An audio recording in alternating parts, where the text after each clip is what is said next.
Everybody, welcome back to another episode of Fab Town. Today, we do 1JZ science, and we settle the myth. Does this setup work, or is it crap? Got a good baseline of crap, so we're gonna see what we can do. I've made these in the past. I shouldn't say I make them. I made them in the past. Basically, stock manifolds, some runners, and a flange. It's exactly what we did on Chappie's setup. I made that one a long time ago, like almost 2 years ago, and the guy still hasn't got his car going, so we have no idea if it works or not. But for the sake of science, and because my car is already super laggy, can't really get much worse than it is, we're gonna try it. Give it hell. We'll compare this what is actually a $160 tubular manifold to something that you could make for right around 80 bucks if you welded yourself and you already had these. So that's a good value. And if it works, shit, it's a really good value. We're gonna have to tweak it though, because I didn't have a jig when I made that. I know for sure. I remember making it specifically. So we're gonna pull the other one off, make a jig, put that one on, cut it, re-weld it to fit the jig. Might be a bigger ass pain than I'm anticipating, but who knows? We'll give it hell. So hopefully this all works out. This is the one that was on it, and it had a T3 stacked on top of this T4 flange, diffuse floor flange, and you can see that this collector is a pile of dog shit. I mean, you get what you're paid for. 160 bucks. You would think this thing would flow pretty good. It doesn't. Don't lie to yourself. It's trash. If you bought one of these, I'm sorry. Plus, this wastegate design, where this goes backwards, also a pile of trash. And I'm going to inspect the shit out of this because I anticipate that I will find at least one crack. I just can't imagine it doesn't have a crack on it. But I digress.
Alright, so guys, I've been doing this a long time as far as building manifolds and stuff like that. And sometimes your gut instinct is right. I said that this thing spooled really slow.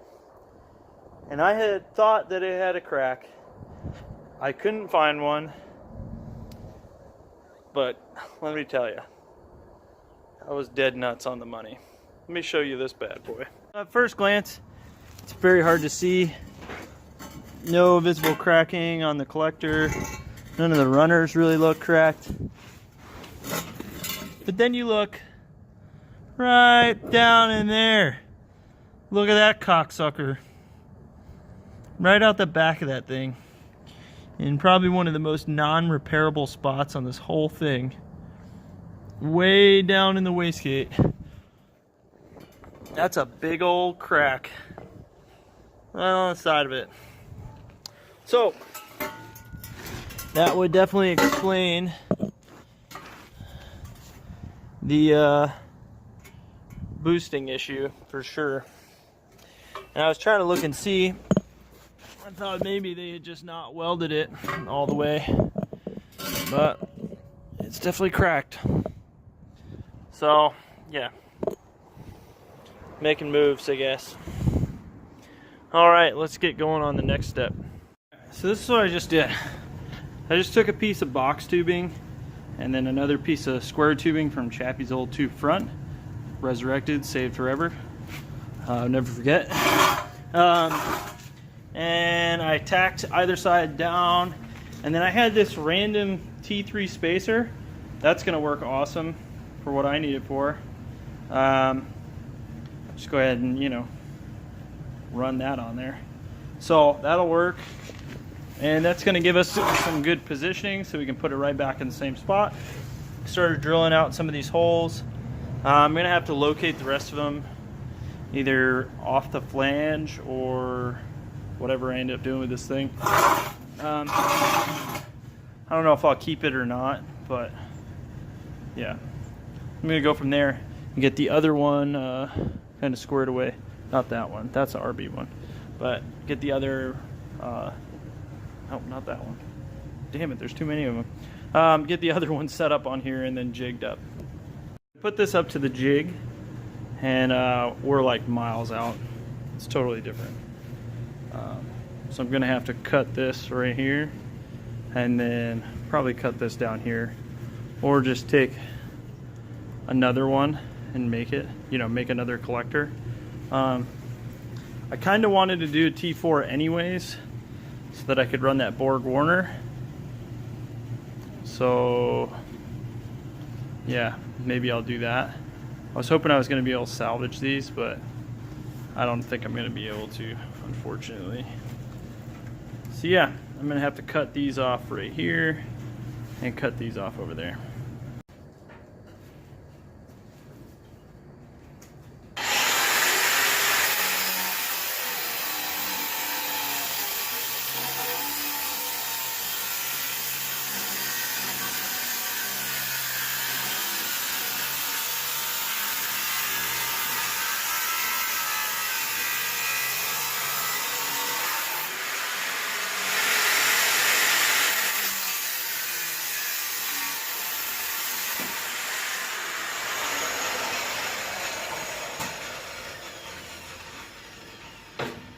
Alright, so real quick, I wanted to show you what I was doing. I was porting this out.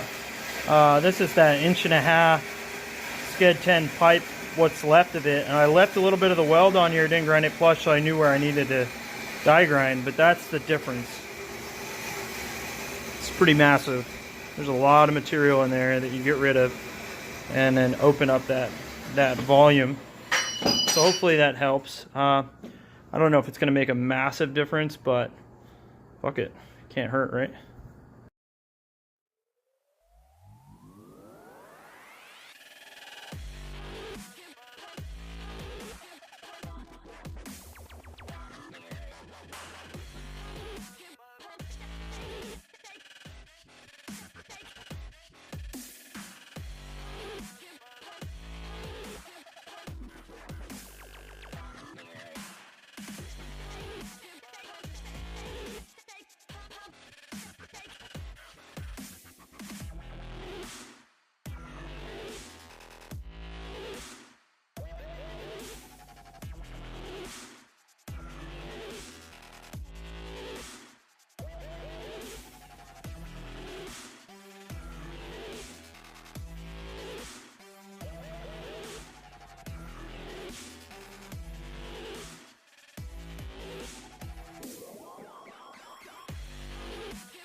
So I'm gonna apologize now. The rest of those shots that I took of me building the manifold were actually corrupted, so I didn't get to show you any of those.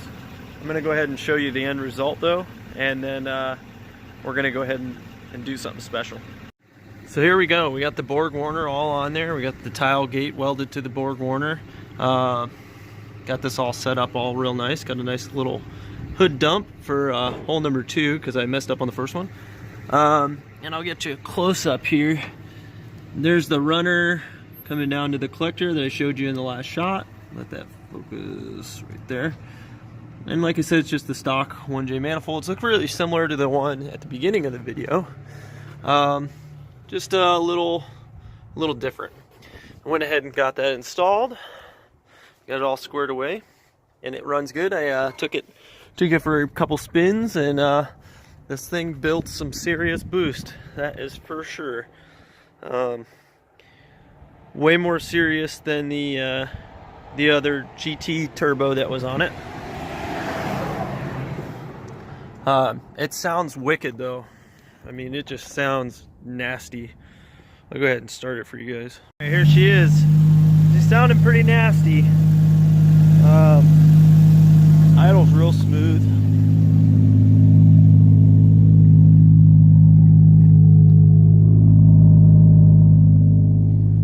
Sounding good. She's running good. And we're gonna go ahead and head up to that special treat I was talking about. I almost never get to do this, so I'm real excited about it, and I can't wait to take you guys with me. Alright guys, so we're finally going to get to see what this thing throws down. We're over here at Throttle Works in Boise, and I'm pretty excited. I'm guessing that it's going to make over 300 easy the first pull. We'll see how it goes. I'm excited to also see how this manifold, I mean that's the whole reason we're here, is to see how it performs and see how it does.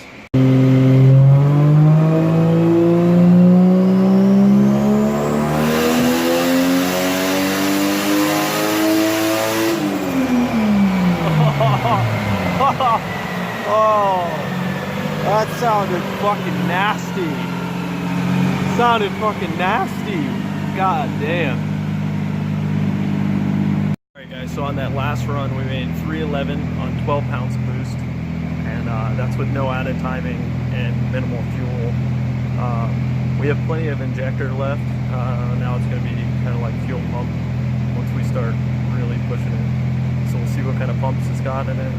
Probably only a 255, but 311 on 12 pounds, not bad.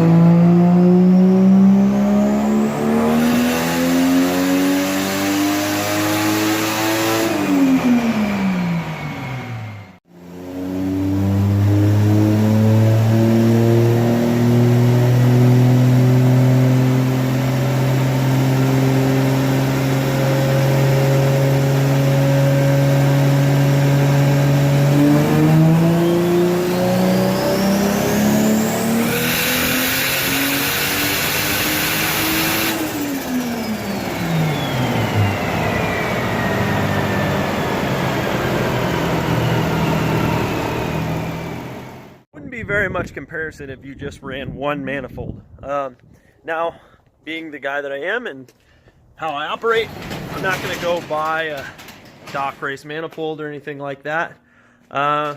Just like we made that one, we'll make a comparison one. We have getting it in the works, and we are going to have a full tubular manifold all set up for this 1J to compare the cast setup that I've been preaching for years to a real full-on tubular setup with a nice collector and yeah, a smiley face, 'cause I willed smiley faces.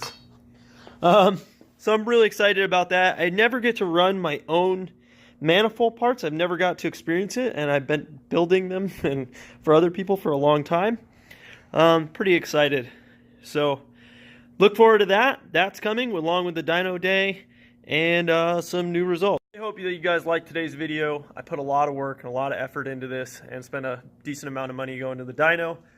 It was worth it, even though we only made 350 wheel. We figured so much stuff out about this car that was unknown. And, you know, it just makes me optimistic for the future. So like I said, guys, thanks for watching. Make sure to like, comment, and subscribe. And stay tuned for the rest of 1JZ Science. Because science is fucking cool. Have a good day, guys.